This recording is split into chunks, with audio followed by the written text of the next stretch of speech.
नमस्कार दोस्तों, आप देख रहे हैं अमरजीत ऑफिशियल में। मैं हूं अमरजीत गौतम।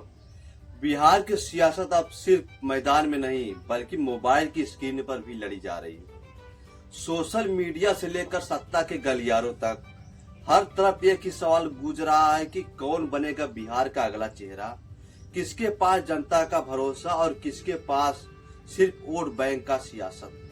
तो चलिए हम आपको दिखाते हैं आज की 5 ऐसे खबरें जो बिहार की राजनीति की असल तस्वीरें हैं।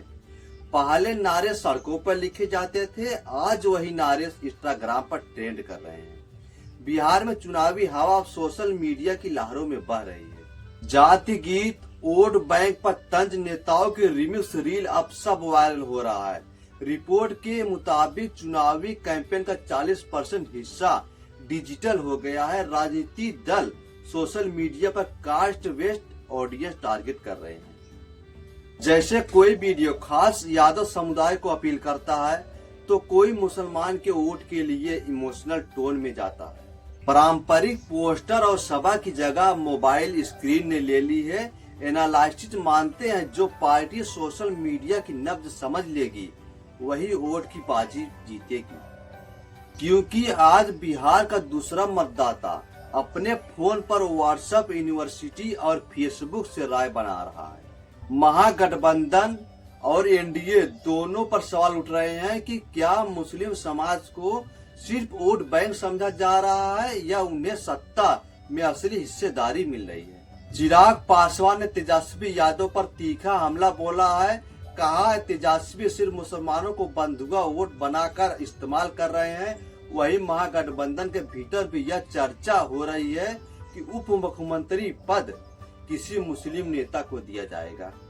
इसका राजनीतिक असर सबसे बड़ा है क्योंकि बिहार के लगभग 17% वोट मुस्लिम मतदाताओं के हैं और जो भी इस दल इस वोट बैंक के भावनात्मक रूप से जोड़ लेगा वो सरकार बनने में निर्णायक भूमिका निभा सकता है। बिहार की सियासत में गठबंधन बनाना आसान नहीं, यहाँ सिर्फ बंटवारा दरअसल सम्मान बंटवारा बन जाता है।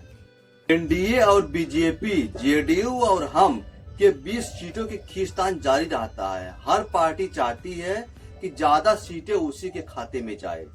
वही महागठबंधन में भी वही चल रहा है। कौन बनेगा सीएम चेहरा?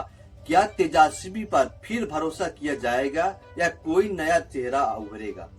राजनीतिक पंडित मानते हैं कि इस बार की लड़ाई सिर्फ सीटों की नहीं है बल्कि नेतृत्व की है, क्योंकि जनता अब विकास और रोजगार पर बात चाहती है, न कि सिर्फ जाति या गठबंधन के नाम पर वादे।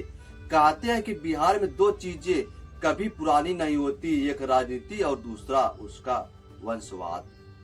इस बार भी कई ऐसे उम्मीदवार मैदान में हैं जिनका नाम नहीं बल्कि उनके पिता या परिवार की विरासत टिकट है।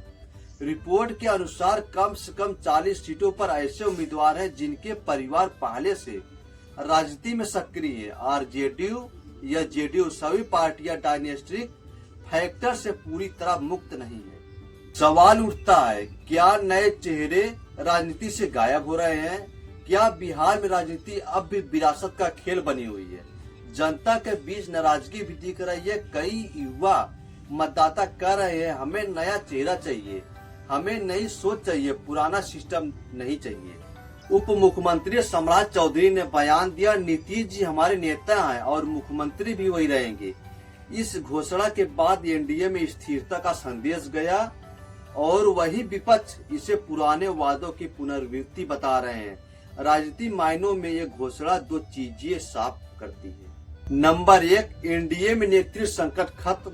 नंबर 2, महागठबंधन पर दबाव बढ़ा कि वो अपना स्पष्ट चेहरा सामने लाए। वही विपक्ष अब नीतीश पर थके हुए नेतृत्व का ठप्पा लगाने की कोशिश कर रहा है।